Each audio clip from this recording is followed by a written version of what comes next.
Hello বন্ধুরা, আজকে আমরা খুব সহজেই ডট দিয়ে উট আঁকা শিখব।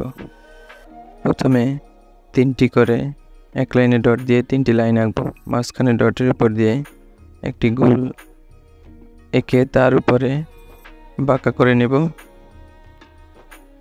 এরপরে প্রথম ডট থেকে একটি রেখা বাঁকা করে গোলের সাথে মিলিয়ে নেব। উপর থেকে আরেকটি রেখা টেনে নিচের দিকে এনে আবার উপরে প্রথম ডটের সাথে মিলাবো।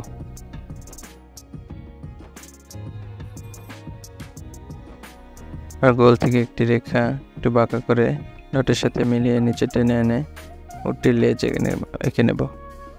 এবারে প্রথম রেখার প্রথম প্রান্তে একটি উটটির মাথা এঁকে নেব।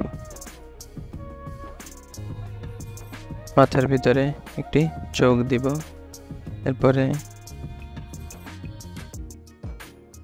মাথা থেকে একটি রেখা নিচে টেনে এনে ডটের সাথে মিলিয়ে আবার নিচে একটু বাঁকা করে ডটের সাথে মিলাবো। আর একটি রেখা টেনে আমরা নিচে পা এঁকে নেব এবং খুর দিয়ে দেব। উপর থেকে আরেকটি রেখা ওই পা বরাবর এনে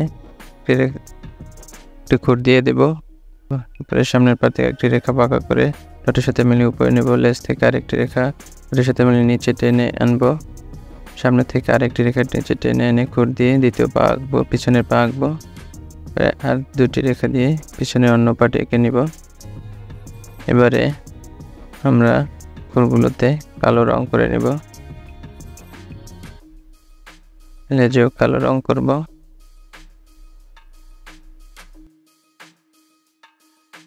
এবারে উপরের উটের পিঠে গোল দাগের বসার স্থানে আমরা লাল রং করে নেব।